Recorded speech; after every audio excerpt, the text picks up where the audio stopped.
अस्सलाम वालेकुम फ्रेंड्स, मैं हूं राजा शुजात और आप देख रहे हैं राजा शुजात यूट्यूब चैनल और फेसबुक पेज। आज की वीडियो में हम बात करेंगे पाकिस्तान की डेवलपिंग पॉलिटिकल सिचुएशन के हवाले से।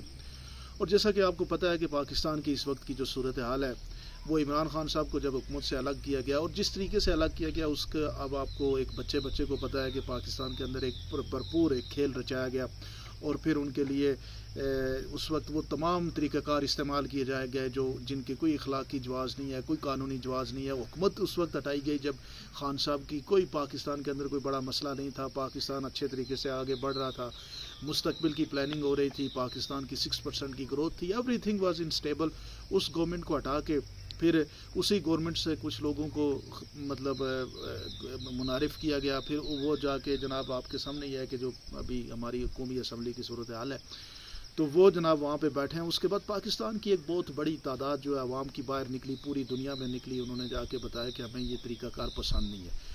और दुनिया के डेमोक्रेटिक ममालिक में ये तरीका देखा जाता है कि जब आवाम किसी चीज़ को नापसंद करती है तो वो अपना एहतजाज करके रिकॉर्ड कराती है और दूसरा जो डिसीजन मेकिंग इदारे होते हैं उनको बताती है कि हमें ये जो आपका एक्ट है इस एक्ट से हमें इख्तलाफ है। जब इलेक्शन का टाइम ना हो तो आम हालात में एहतजाज करके लोग अपना एहतजाज या अपना जो एक वर्डिक है वो लोगों के सामने रखते हैं। उसको भी किसी ने नहीं माना और ये सारा प्रोसेस चलता रहा। फिर खान साहब के हवाले से आपने देखा कि केसेस उनके ऊपर तकरीबन 170-75 केस हो गए।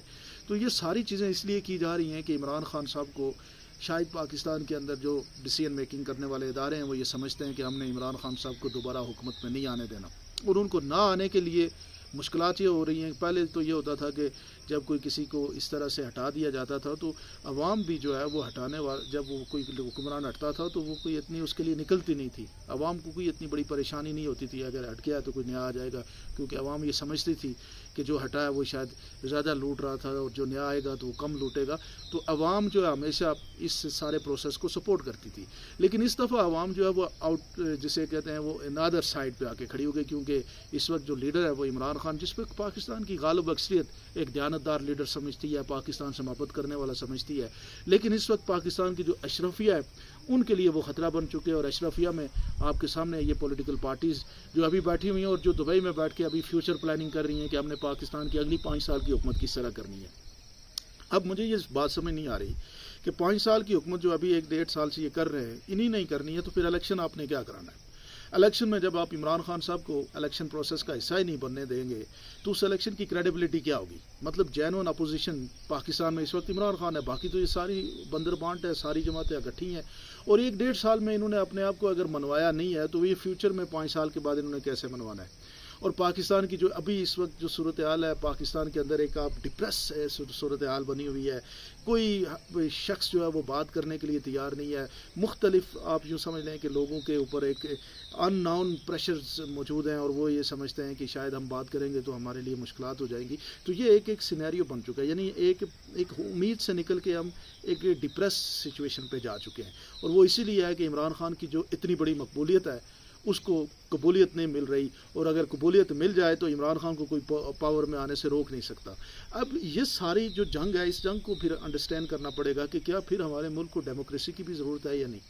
अगर हमारे मुल्क को डेमोक्रेसी की या सिर्फ अपनी मर्ज़ी से हुक्मरान बनाने किसी यानी जिसे आप कह सकते हैं कि कुछ अगर अशरफिया या कुछ ताकतवर लोग अगर डिसीजन कर लें कि हमें इस तरह की हुकूमत बनानी है तो फिर ये जो इतना पैसा खर्च करना, 22-24 अरब रुपया खर्च करके इलेक्शन प्रोसेस का हिस्सा बनना, इसकी ज़रूरत ही नहीं बनती।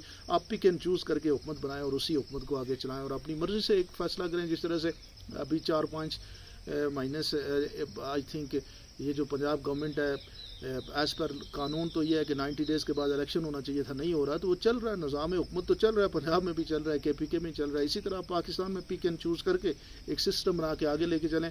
फिर आपको क्या ज़रूरत है कि इतना बड़ा आप एक्सपेंस करेंगे, 20-25 अरब रुपया खर्च करेंगे और एक इलेक्शन डे एक कौंसला होगा जिसमें रियल अपोजिशन भी नहीं होगी और जो अवाम की पॉपुलर सपोर्ट के लीडर हैं उनको आप उनके ऊपर पर्चे होंगे, उनको आप उनकी जेलों में बंद करेंगे और उनके लीडर के ऊपर, यानी ये फिर इस सारे प्रोसेस की ज़रूरत की समझ नहीं आती। یہی اب پاکستان کے لوگوں کو فیصلہ کرنا ہے کہ اگر ڈیموکریسی ریئل چاہیے تو پھر کون سی ہوگی، اور اگر اسی طرح کی کنٹرول ڈیموکریسی چاہیے تو پھر الیکشن کی ضرورت نہیں ہونی چاہیے۔ الیکشن کرا کے پھر پیسے اور خرچ کرنے کی کیا ضرورت ہے؟